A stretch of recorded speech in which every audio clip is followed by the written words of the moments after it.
نقول بسم الله الرحمن الرحيم والصلاة والسلام على أشرف خلق الله أجمعين سيدنا محمد صلى الله عليه وسلم وعلى آله وأصحابه أجمعين، ونشهد أن لا إله إلا الله وأن محمد رسول الله صلى الله عليه وسلم وعلى آله وأصحابه أجمعين.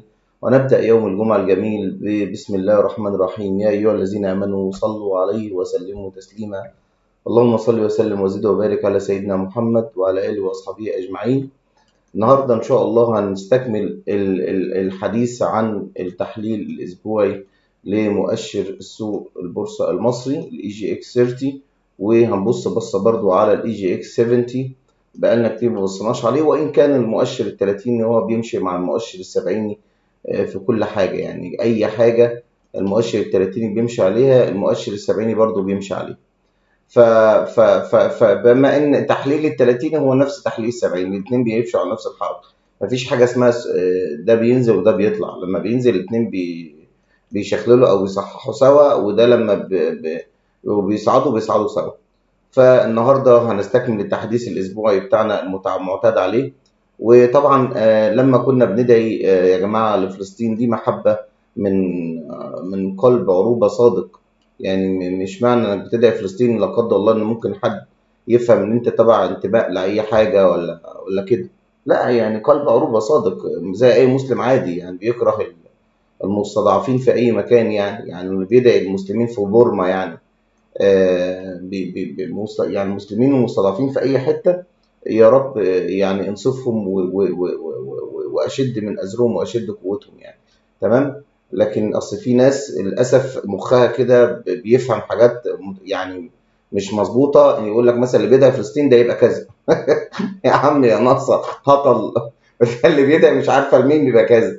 على كده بقى اللي بيدعي المسلمين في بورما ولا المسلمين في الصين ولا المسلمين المستضعفين في اي مكان هيبقى ايه يعني؟ فيعني طبعا توجهات ناس وناس دماغها بتبقى يعني هربانه منها، بس يعني احنا بنحترم كل الاراء. فاحنا لما كنا بندعي فلسطين ده من حبا لله سبحانه وتعالى، وحبا في الاسلام وفي ضعف الناس اللي ربنا ينصرهم هناك، يعني مش اكتر ولا اقل يعني. وان كان الموضوع يعني محبه لله فقط والله، لكن الموضوع يعني يشغلني محبه لله فقط، لكن انا شغلي في هنا كده.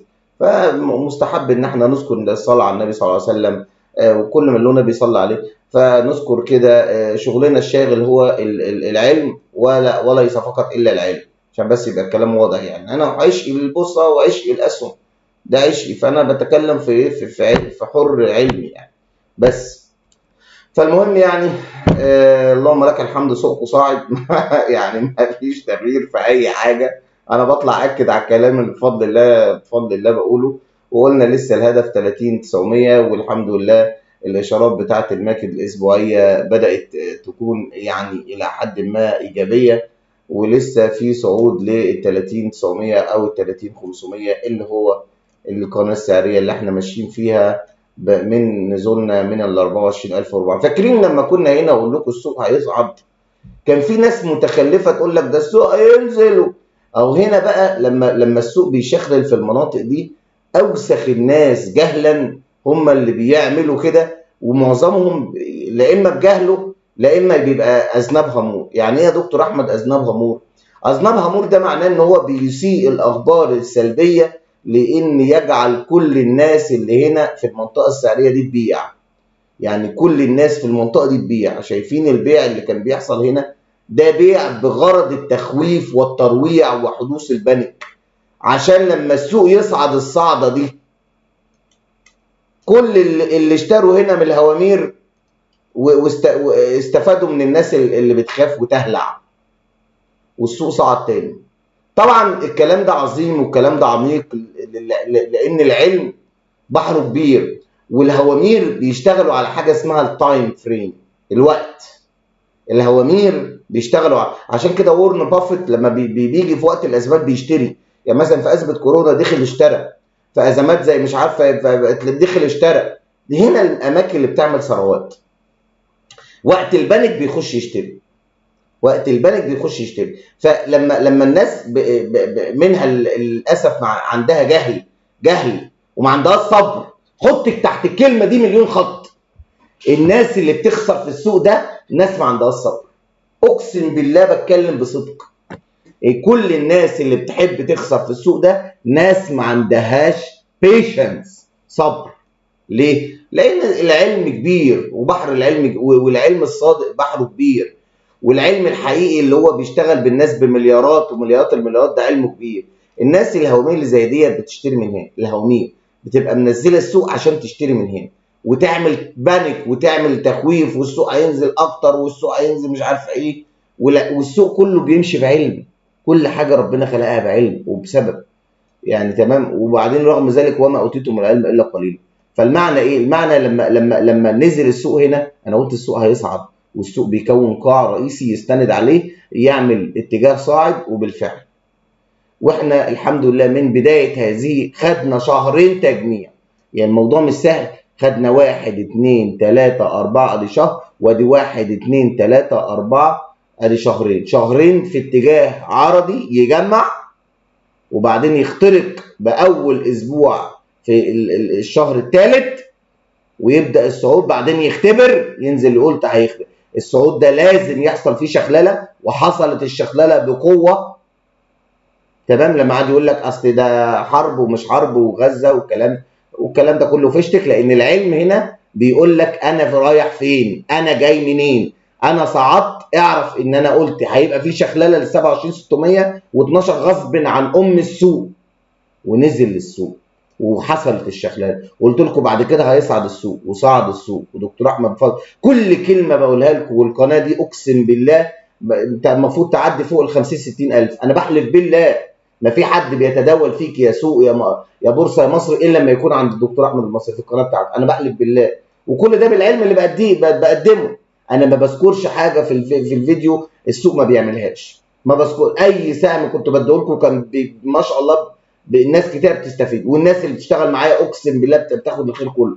بس اهم شيء تتسم بنفس الصفه اللي انا بفضل الله اتعلمتها في السوق ده، وفي السوق السعودي، وفي سوق القطر اللي هو القطري والاماراتي، اللي هو ايه؟ الصبر.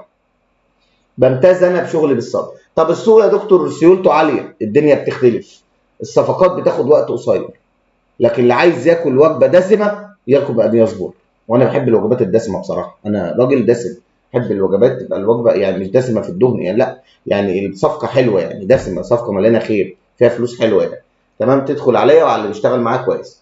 نفس الشيء كده، ما بحبش انا المكاسب الصغيره، ما بعرفش اشتغل في مكاسب صغيره دايما، حتى الناس الغلابه اللي بتخش معايا بسهولات ضعيفه الواحد يعني بيقبلها حبا في الله سبحانه وتعالى، لكن وانه كله بيسترزق، ما ينفعش اقفل على واحد رزقه لمجرد يعني ان فلوسه صغيره، او فلوسه غلبان، او معاه 100,000 او 200,000، ليه يعني؟ وانا يعني ما في ايه يعني؟ لا، الخير لله سبحانه وتعالى، فالخير لله، وزي ما ربنا بيرزقك بيرزق غيرك، فما تقفلش الايه، ما تقفلش ولا تحيز ولا تتكبر، او الواحد بيتكبر على خلق الله وعلى فلوسهم، انه لا والله ده الفلوس كده ما اشتغلش، فلوس كده بشتغل.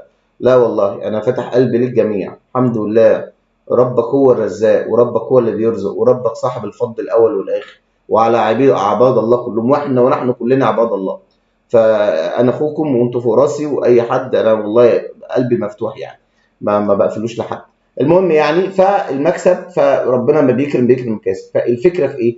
الفكره وجود العلم الصادق. احنا دايما لما بنقول الحمد لله الفوليوم بيبقى كشاف نور، يعني اي حد في اي مدرسه مهما كان مش ضليع، وانا عارف ان كل الناس بسمعهم لما بسمع غلابه يقعد يقول لك الفوليوم والحجم وبتاع، لكن هو لا يفهم، هو غلبان على قده، اشارات على محدوده جدا.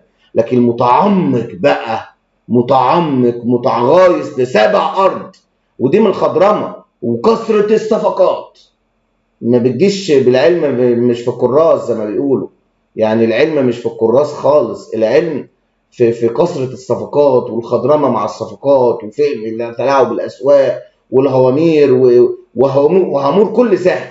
انت متخيل يعني هامور مثلا ابو ايه الاسم ده غير مثلا هامور موبكو، غير هامور مثلا مش عارفه سهم المحاصيل الزراعيه، غير سهم، كل هامور في كل سهم يختلف عن السهم اللي بس لما السوق بيترخم كل الاوامر بتجمع ان العطاء بيبقى رخم. يعني مثلا لما السوق دلوقتي في حاله صعود، عشان انت تاخد سهم وصفقه ممكن تقعد بفتره لا باس بها، اقل شيء شهر شهرين عشان تاخد صفقه، عشان تاخد مكسب حلو. اقل من كده مفيش. ليه؟ لان السوق في حاله صعود ورخمه. لكن مثلا لو السوق صعد عمل تريحه حلوه زي النزوله ديت، وبدا ممكن تكون فيه نفس. وبرده لو دخلت مثلا بعد تريحه حلوه زي دي هتاخد لك شهرين برضه عبال ما يجمع ويدي، بس العطاء هيكون سريع، بس مش هيكون صعب زي لما بيكون السوق في قمه، او السوق لسه ماشي في، لسه العطاء بتاعه عطاء بسيط مضاربي، مش مضارب، تذبذب حاد.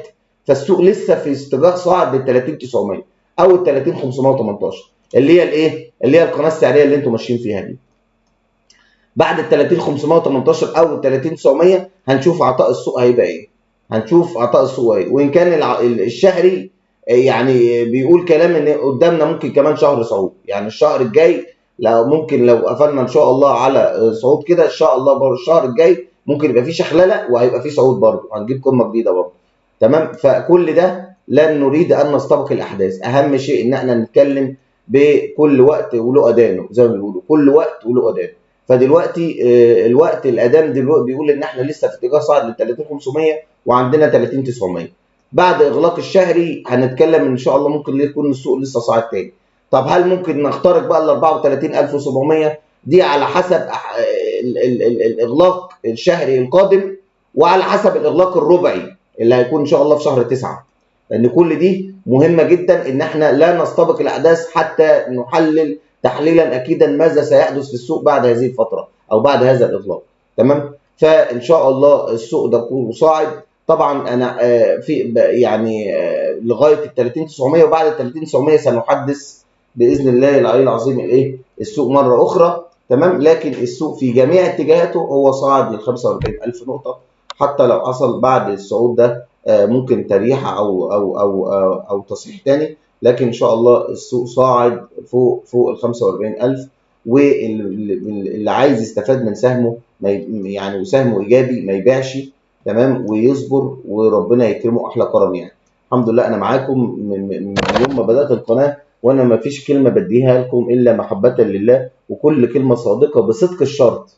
انا لا امدح الا في فضل الله علي، ولا امدح الا في العلم الذي اقدمه بصدق العلم الحقيقي اللي اي حد عايز يستفاد منه. تمام. لا اطلب من الله، لا اطلب من الناس، ولكنها اطلب من الله ان الله سبحانه وتعالى يجعل يعني الناس كلها تستفيد من هذه القناه وتكون صدقه جاريه ليا. تمام. وان ربنا يكرمني بكثره التفاعل مع الناس، القناه الناس تستفاد منها اكبر استفاده كمان. بس ان دي حقيقه، وده الهدف الرئيسي اللي انا بقدمه. وانا اعلم يقينا ان القناه اذا احببت ان الناس تستفيد اكتر المفروض ان انا انزل اسهم اكتر، وان انا انزل اسهم والناس تستفيد ومش عارفه ايه وبتاع. يعني احنا المصريين محبوبين الفهلوه، نحب نكسب بالفهلوه، نحب نكسب بالفاضي كده. دكتور احمد ادى سهم، يلا يا عم كله خش، الراجل ده سيرتيفايد مختوم بختم الناس، الراجل ده بيخاف الله، لا يلا يا عم ما شاء الله هنكسب ونكسر الدنيا. لكن انا ما ينفعش انا باجي على الناس اللي عليا، باجي على الناس اللي بتشتغل معايا. يعني الناس اللي بتشتغل معايا باجي عليها انا كده، لما بديكوا اسهم وانتوا بتكسبوا منها وكده، وفي ناس اوريدي شغاله معايا فلهم حق عليا، انتوا اكيد فاهمين الكلام. فربنا يرزقنا ويرزقكم كل خير. المهم يبقى احنا اتكلمنا واتفقنا على ان السوق لسه قدامه اهداف صعوديه، ولسه السوق في الموجه الصاعده بتاعته لسه ان شاء الله ماشي في اتجاهها، ولسه قدامنا وقت، ولسه يعني السوق قدامه وقت شويه، يعني الشهر الجاي كمان ممكن يبقى فيه صعود كمان باذن من الله. فان شاء الله ربنا يرزقنا ويرزقكم كل خير.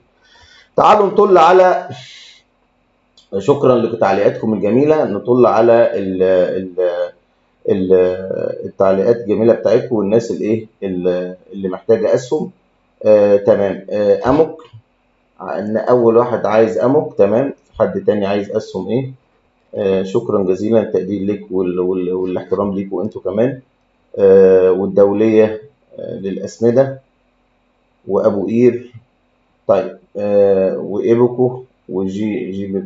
طيب ابو قير، تعالوا نشوف نطلع على سهم ابو قير. طبعا انا معظم السوق محلله في اسهم في فيديوهات سابقه لا تتغير تحليلها ابدا، الدعوم ومقاومتها لا تتغير تحليلها. عندك ابو قير، نتكلم فين ابو قير؟ ابو قير الاسمده. ابو قير طبعا سهم زي ما انتم شايفين كده على الاسبوعي والربعي والشهري. يعني عايزين ده خليه شهري لو سمحت، وسنتين او 3 سنين. تمام.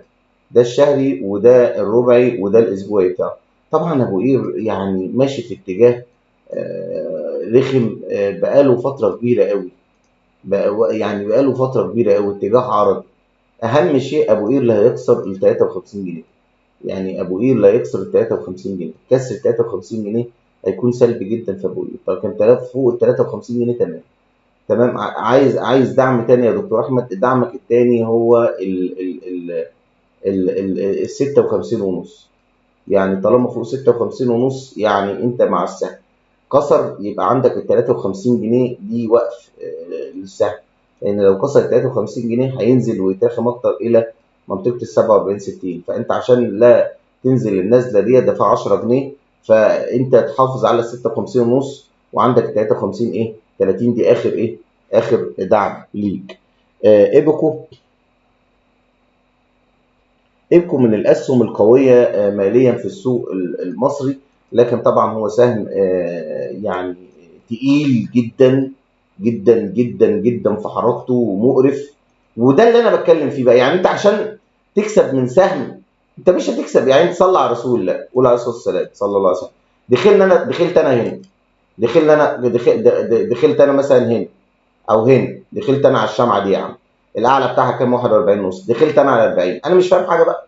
دخلت ال 40. تعالى شوف انت، انا بقى يعني ايه بكو ده بيقولوا هيطلع مثلا 5 6 جنيه ومش عارف ايه. جيب هنا ايه، دخلت بال 40، جاب هنا الاعلى كام مثلا 42. طبعا مش ده النصيب. شوف كام مش ده المكسب. انا عايز بقى 5 6 7 جنيه مثلا.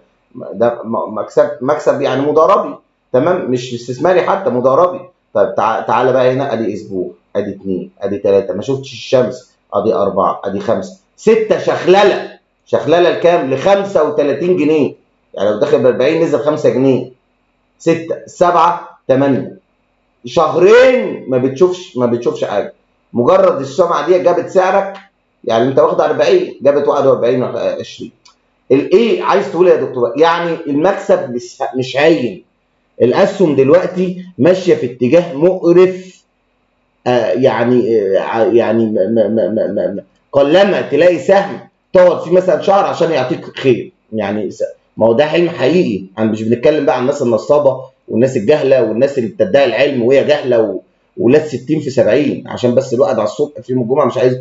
ان انا اكره ما عندي ان ناس جهله تدعي العلم وهي ولاد 60 في 70. رمم رمم رمم يداسوا بالجزم يعني.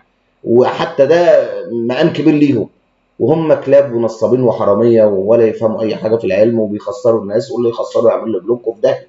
فانا بتحرق قوي على فلوس الناس لان انا صادق بصدق يعني. ما بحبش حد يخسر يعني. ما دام في علم السهم موجود، علمه موجود، خلصنا. هنصبر نصبر لغايه ما تاخد علمه. انا راجل صادق وما بخاف الا الله. تمام. اللي بيتبعني اقسم بالله بيشوف الخير كله. لكن اللي بيتوانى بقى ويتهاون وغصب عنه بقى وما يقدرش ويستعمل صدق العلم ومش عايز يصبر الصبر ده، خلاص بيني وبينه ربنا خلاص. لكن انا صدق العلم عندي بصدق ما يقوله الشرط عن نفسه. يعني الشرط بيقول لي هتستنى غصب عنك مثلا شهرين 3 عبال ما تاخد خير، او شهر او 2 او 3 او 4. خلاص انا استنى الشرط. الشرط هو اللي بيقول لي مش انا اللي بقول له. الشرط العلم بيقول لي، الفوليوم بيقول لي هتستنى كذا يا دكتور احمد بس هتاخد بعد كده كذا. خلاص يا عم على راسي من فوق، ما دام فيها خير في الاخر فوق راسي يا باشا. بس ده شغلي باساس العلم صدقا يعني. المهم، وياما ناس كانت معايا واسهم وفي سهم يعني نزل منهم بتاعهم ومش عارفه ايه وتخلوا عن السهم وندموا بعد كده وعرفوا ان دكتور احمد صادق والسهم جاب اهداف وطلع السهم وبدا يبقى فيه ولسه صاعد وهيجيب اهداف. في الناس اللي بقت زعلت وبتتكسف بقى من نفسها وبتتكسف وبتخشى من روحها. لان الموضوع كله صبر. دخلت بعلم هتطلع بعلم. صبر، بس يكون في صدق وعلم وصبر. لكن غير كده لن تكسب. السوق ده سوق الفلس، مش سوق السعودي مثلا ادخل في نفس الصفقه في يوم يديني. او مثلا لو بس هو لما بيترخم برضه بيتراخ. السوق السعودي لما بيترخم من الاخر يعني. بس لما بيعطي يعني لما بيعطي. المهم يعني في ايه يا عم الحاج؟ في ايه؟ فان شاء الله باذن الله السهم دوت عنده المستويات بتاعته، مستويات الدعم بتاعته عنده 37 75 لا يتم كسرها.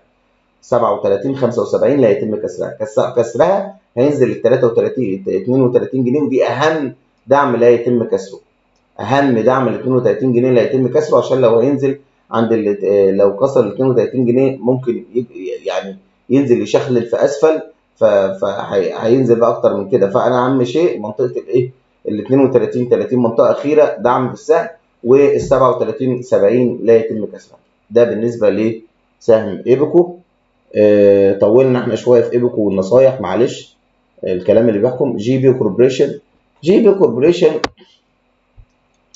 السهم ده سهم السيارات، او اللي هم غبور بقى والعيله ديت وكده. السهم تمام هو ايجابي، لكن في مناطق عليا للاسف المناطق دي بتكون بتحفف بالمخاطر. يعني المناطق دي بتبقى مناطق مخاطر جدا يعني. تمام، زي مثلا سهم انا اديته لكم كان اسمه جدوى الصناعيه، كان في منطقه تصريف، وقلت لكم السهم ده رغم ان هو بدا يصعد حاجه بسيطه بس كان تصريف. نفس الشيء ده السهم يعتبر تصريف. طبعا تمام. مناطق الامنه بتاعت السهم ده عدم كسر عدم كسر ال 13 20 وعدم كسر 11 60. 11 60 مهم جدا لا تكسر. لو كسرت خلي بالكم، لان برضو السهم ده لئيم وفي لقم وفي انحراف سلبي، يعني السيوله بتتناقص. السيوله بتتناقص في القمم، يعني ده انحراف سلبي. يعني ايه يا دكتور احمد انحراف سلبي؟ يعني لم نفسك عشان لو لا قدر الله في ضربه ما تبقاش انت يعني ايه في القمم دي. يعني اللي انت مثلا كسبت بالسهم احسن لك يعني من هنا القمه دي القمه دي فيها انحراف سلبي.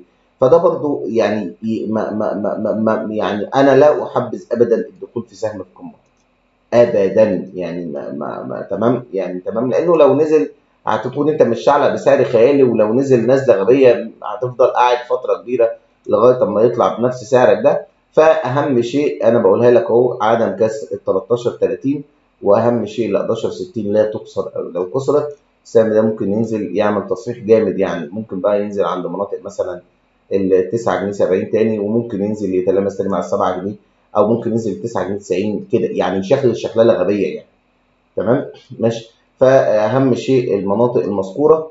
تمام، للمحافظه على هذا السهم في ايجابيته يعني. ماشي. ونخلي بالنا لو انت السهم في مناطق عليا وفي مناطق عرض، يعني في مناطق سبلاي، يعني مناطق عرض، مناطق بيع يعني. طيب ايه تاني؟ ابو قير ابكو جي بي كوربريشن. عامر جروب حللناه قبل كده، وليفت سلام. طيب عامر جروب. طيب عامر جروب سهم طبعا شخلله قويه هذا الشهر، نزل مستويات قويه جدا من مستويات ال 90 98 قرش، نزل. شوفوا الشخلله فين، ل 80 قرش، شخلله 80 قرش. تمام. طالما السهم محافظ على ال 87 قرش السهم ايجابي، واهم شيء دعم فيه ال 80 قرش لا تكسر. طالما هو فوق ال 87 قرش ان شاء الله ايجابي، واهم شيء ال 80 قرش لا تكسر. لو كسرت ال 80 قرش السهم للاسف هينقلب سلبي، وممكن ينزل يختبر مناطق سفليه للاسف ما اختبرهاش حتى الان، اللي هي ال 65 قرش. منطقه لم تختبر حتى الان، المنطقه دي لم تختبر حتى الان، يعني منطقه مهم انه كان يختبرها قبل ما يفكر يطلع الصعود ده، او ال 65 او ال 65 قرش. فاهم شيء المحافظه على ال 87 قرش وال 80 قرش. تمام، ده بالنسبه لعم جروب. ليفت سلاب. طيب ليفت سلاب ايه تاني؟ انت كنت في واحد طالب اموك. طيب اموك اهيت. اموك السهم ده طبعا سهم تلاعبي 100%. الشخلله فيه بتاعته قويه جدا، نزل ل 7 جنيه ونص وبعدين طلع تاني في الشهر. الشخلله بتاعته فيها لعب جامد. شايفين الشخلله ممكن توصل لفين؟ من 8 جنيه. شايفين اللعب في السوق ده عامل ازاي؟ واسبوع يعني الواحد بقى لو جه في اليوم، لو واحد ما عندوش علم ونزل ل 7 جنيه وهو كان شاريه مثلا قول ب 9 جنيه ولا ب 88، لو واحد ما عندوش علم هيبيع. لكن انا قلت شخلله لان انا عارف ان ما شاء الله ازاي بيحصل الشخلله يعني.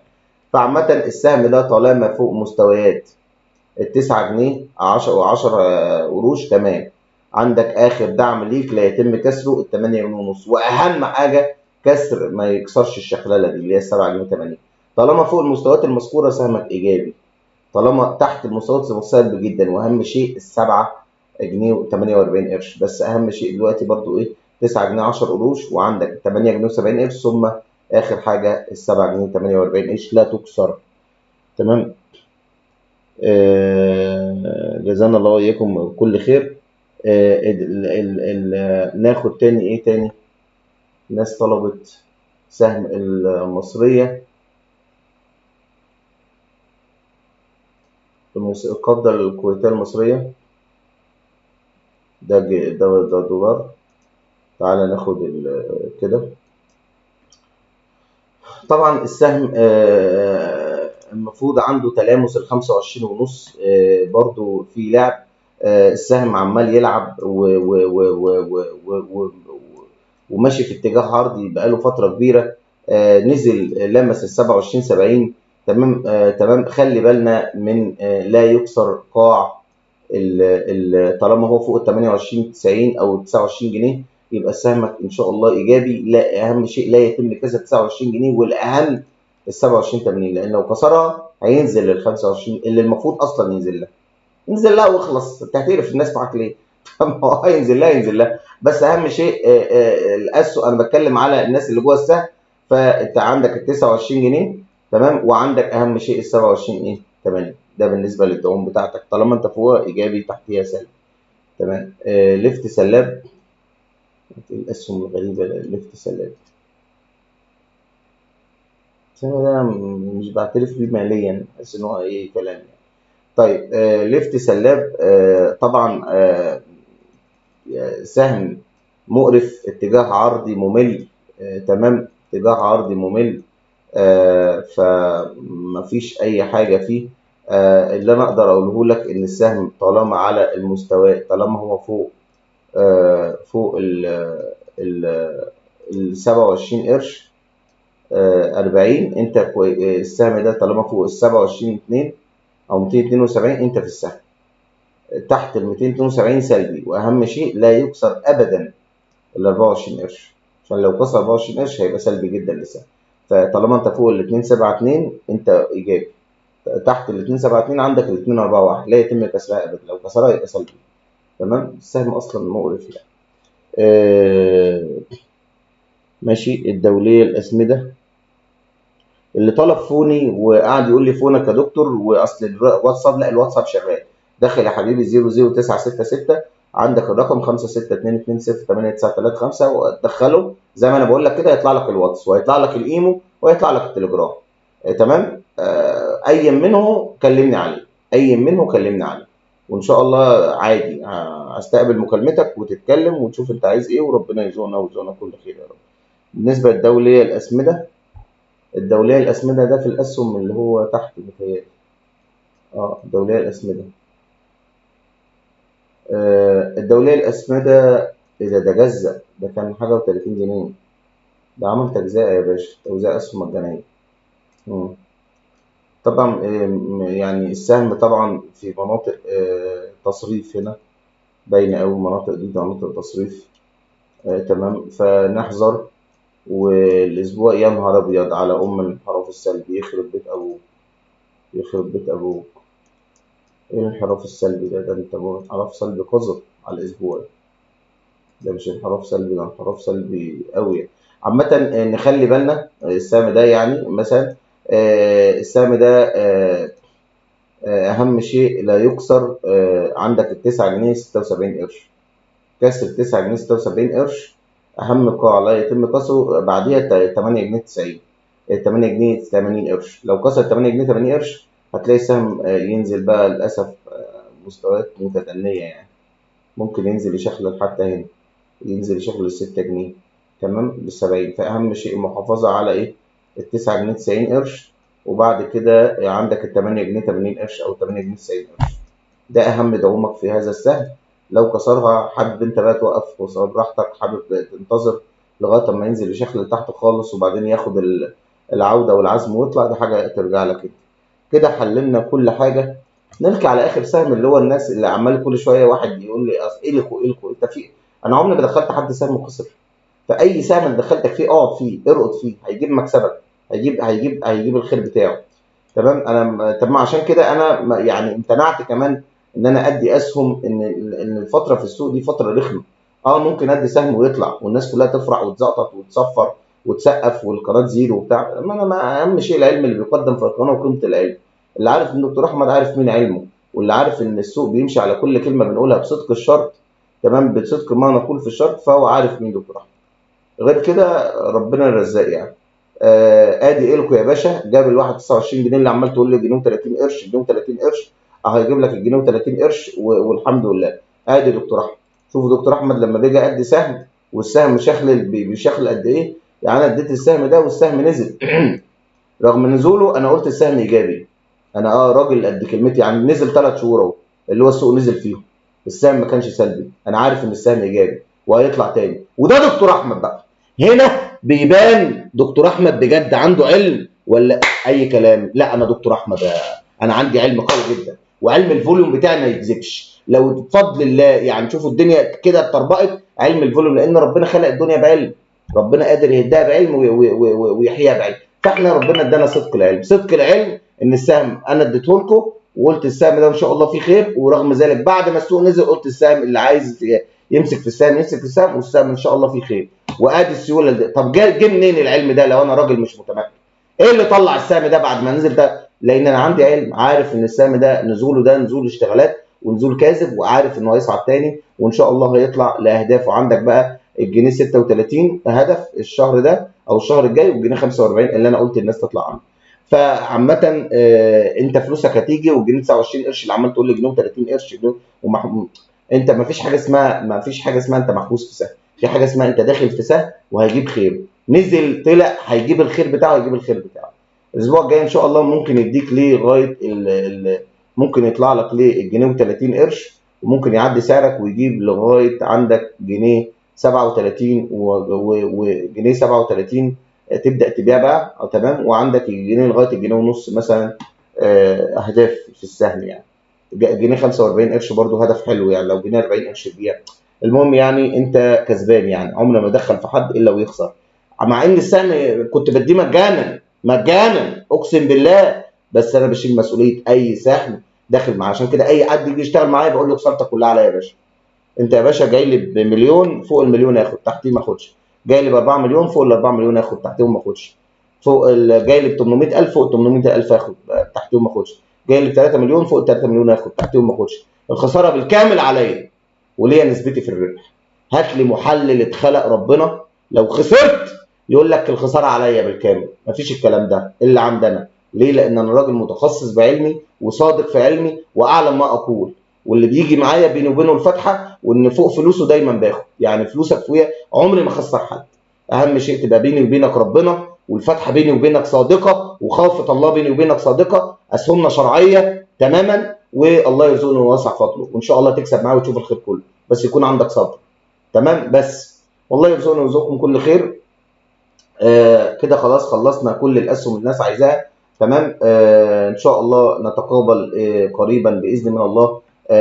اذا يعني كان لنا اعطانا الله العمر معاكم، وزي ما ربنا رزقنا معاكم بحكم التعود ان شاء الله ان احنا نطلع مع بعض الاسبوع القادم. كنت والله بفكر ان انا اطلع لايف، بس ان شاء الله اكتبوا لي في التعليقات لو الفكره حلوه معاكم نطلع لايف كل اسبوع، بس على حسب تفاعل الفيديو وحسب انتشاره. لكن ما اجيش الاقي الفيديو 500 مشاهده و600 مشاهده. ايه الكلام ده يعني؟ ده يعني تقدير العلم اللي بيقدم ابدا لا يتناسب مع يعني نسبه مشاهدات الناس اللي بتستفيد من العلم اللي احنا بنقدمه الفيديو. عامه لا اسال الا الله سبحانه وتعالى في واسع فضله ودعمكم الكريم بان الناس تستفيد باكبر عدد من القناه. هذا يعني الخير ربنا لو ياتي في قلوبكم ففوق راسي من فوق. دعمكم ده هيبقى فوق راسي، لكن اني لا اسال الا الله سبحانه وتعالى. لكم مني كل المحبة والتحية، إن كل الناس تستفيد من القناة ده. لا أسأل إلا الله سبحانه وتعالى إن كل الناس تستفيد من العلم اللي إحنا بنقدمه في القناة، لأن بجد علم صادق وبجد هينفع الناس كلها اللي موجودة في القناة. لو السوق في نزول، لو السوق في لسه في استكمال صعود، لو سهمك بينك وبين ربنا متعلق فيه وعايزني أحلله لك، بحلله لك بكل شفافية وأمانة، وربنا يرزقني ويرزقكم كل خير. تمام. لكم مني كل المحبة والتحيات والتقدير والاحترام، ودمتم في رعاية الله وأجزه، وأستودعكم الله الذي لا تضيع ودائعه، والسلام عليكم ورحمة الله وبركاته.